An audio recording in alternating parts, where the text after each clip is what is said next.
Okay, Laverne, let's not make any boo-boos today. Well, Shirley, ho, ho, ho. Ho, ho, ho is right. You don't sound so ho-y. Oh, Well, I'm telling you, when you've been quarantined all the time, sitting there, you get stare crazy. well, yes, it is December. I can't get stare crazy, I can't see. Well, I mean, you can get cranky, but remember you have your nice hat on tonight. So it's 2020 December, and we're glad to be able to invite people into your home to talk about Christmas and to wish everybody a Merry Christmas. And so maybe we can, people have been asking about kind of your holiday traditions, and I think more people, Shirley, to your credit, are going back to the regular Christmas traditions because we're all at home. So maybe you can share a little bit what you would do with your family. well, our family always knew how to celebrate real good. And Christmas was always naturally, it's supposed to be a good occasion, but we also squeezed in a lot of horseplay, if you want to call it that. Did you drink eggnog? Oh yeah, eggnog and everything else. But and we always had in our house. We had a real Santa Claus. Now I don't know if I should talk when I'm young or when I had my own house. Well, both. Oh, well, when I was a kid at Christmas, I was scared to death by the time it was time for Santa to know whether he'd come or not. Because every time I turn around and do something, they'd say, "Uh-oh, Santa's watching you." But then when I got older and married, I loved having Christmas at my house. And like I say, we had Santa Claus come in when I had my grandchildren. That was the fun deal. And just watching them, they'd sit on Grandpa's, I'm giving them away, Santa Claus's lap. Oh. And really looked so serious. Becky was half scared, but still she was talking to him. And my little grandson, he again wanted to pull the beard off to see probably if it was somebody in the family behind it. But anyway, we did all the deals on Christmas Eve. We had Santa on Christmas Eve and not Christmas morning, because we like to do all that stuff Christmas Eve. And then Christmas Day, we had the full family at the house for Christmas dinner, which was another nice day, but relaxing afterwards and watching the kids play with their toys, and the men played cards. And I think the women watched the kids and drank beer. Well, I think people now, like I said, I think because of this quarantine and the COVID thing, people are going to stay home and have more nuclear Christmases. When I was talking to some of my Rotarian friends today, they've canceled all their Christmas get-togethers, and actually they were looking for places that take out turkey dinner. But you always cooked, didn't you, Oh, Shirley? yeah. If you don't have a smell of turkey in the oven, doesn't seem like Christmas. Was it a Swanson TV dinner, or was it No, real turkey? I'm on those now because I can't see the cook. Oh, see, she fixed it so it'd fall off. So you guys knew I'm nutty. No, I think I'll put naughty in front. Oh, you will.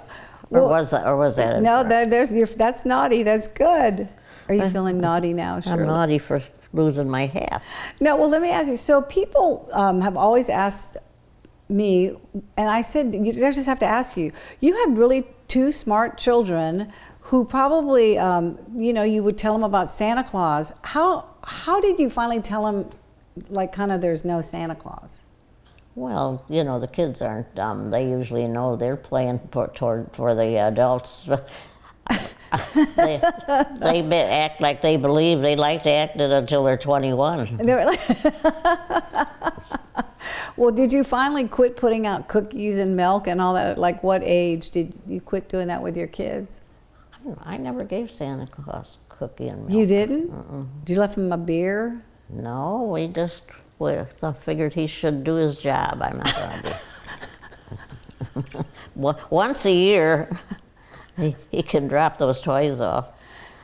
Well, kids get to a certain age where they want to do it, leave something for Santa. Right. But Yeah, Daniel was recently here, and he wanted to talk about his Christmases, and it was kind of funny because he would write a note every year, and the last one he did, I kept all of them naturally, but the last one was so snarky. He said, "Hey, Santa, I hope you lost some weight because we have a smaller chimney at this house." I mean, and he left it with the cookies and the milk, and I just thought to myself, oh man, I should do something like not give him anything, just to show you can't be mean as Santa Claus. well, there are times where we gave Santa a hot toddy. Because it Yeah. was usually a family member playing the part. Oh yeah.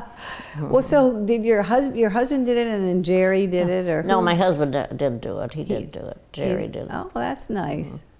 Well, what other kind of things did you have traditions with stockings? Did you do marshmallows? Yeah, we did. You did stockings. When I was a kid, we hung stockings, and then my dad had to hang one. And poor him, he got coal and wood because he cussed. Yeah, He said bad words? Yeah, he said, when he got mad, he said bad words, so he couldn't have candy and fruit. But you gave him a present, didn't you? Oh, good present. Yeah, I know. The other night I was asking you, do you remember what it was? No, not really. Maybe it's something you made? Huh? Maybe it was something you made at school? Did you ever make stuff at school? Oh, you put, I'm 96 years old. And you're trying to make me remember what I did in school. Well, you were reminding me of something. Since we last filmed, you had your 96th birthday, and it was quite a fun day for you, right? I mean, you were on the marquee over there at Beret, and people were Instagramming you greetings. Oh, yeah. So you kind of had fun with that. There used to be a time where you could hide your age, but after a certain age, it's Well, you don't silly. care. Right. It's kind of a good thing to be your age now. Oh, you first you try and stay young, but then after a certain age, you get to brag. Well, when is that I'm age? 96 years old, Really? you know. When is that, you think? Am I coming up on that? Well, you've been afraid to get old for a long time. Yeah.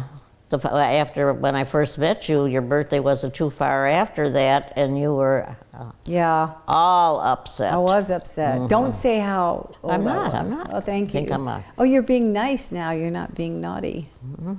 Yeah, that was a traumatic birthday for me, because you kind of realize that I'm not even asking how old was that again. you know how old. See how innocent you're trying to act. You're trying to trick me. But it was funny because I think you do realize at some point that you're more than half your lifespan of what they say that you can live. But your sister lived to 104, so I'm kind of going for that. I'm not. Really, I bet you outlived Mill. Weren't you competitive with Mill?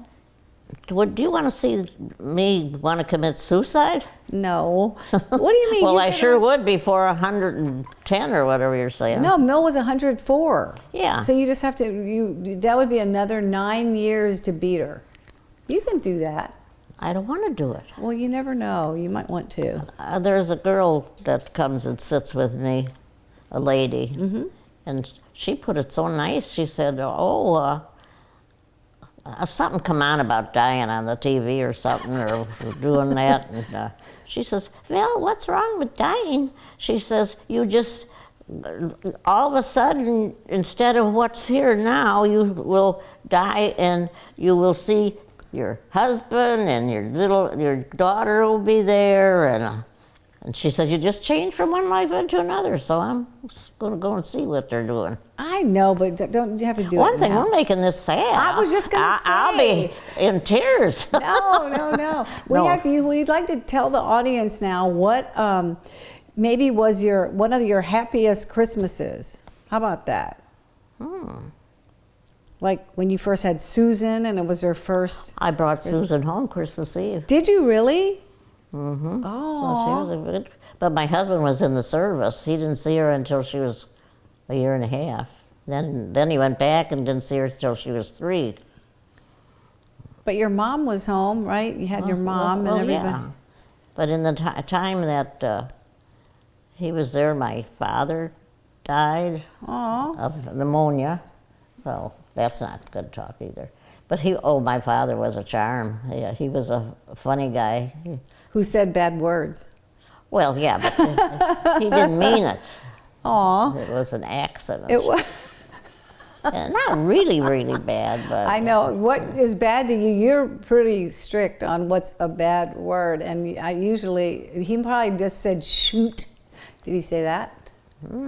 Shucks. Did he do that? no, A little more. I think he said shit. Oh! Oh, does he have to block that out? Look, that's minor compared to what people say now, you know. Oh, I think it's terrible how people talk now. Well, I'm glad that you keep that higher standard. Mm-hmm. Well, Shirley, we're, looking forward to Christmas naturally, and your family's not going to be here, but we'll be here with your Pensacola gang over here, and looking forward to later ringing in the new year. So we... Well, one thing, this year, Christmas, it seems like it hasn't been Christmas at all because you couldn't really go out and do any of the pre-Christmas doings. And so actually, let's hope Christmas does bring a healing from these people that are all with this flu or virus or whatever it is. So we can be happy then. Well, would you like to say any parting words to the audience as we wrap up our Christmas episode? Well, I think that you made me do all the talking.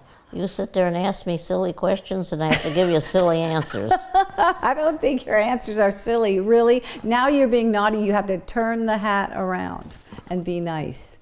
But we want to wish everyone, right, a very Merry Christmas and a good New Year, that's for sure. And here's to kicking 2020 in the rear end. Okay. All right, Shirley, I didn't have my toast, but cheers to you. Oh, cheers to you. Thank you.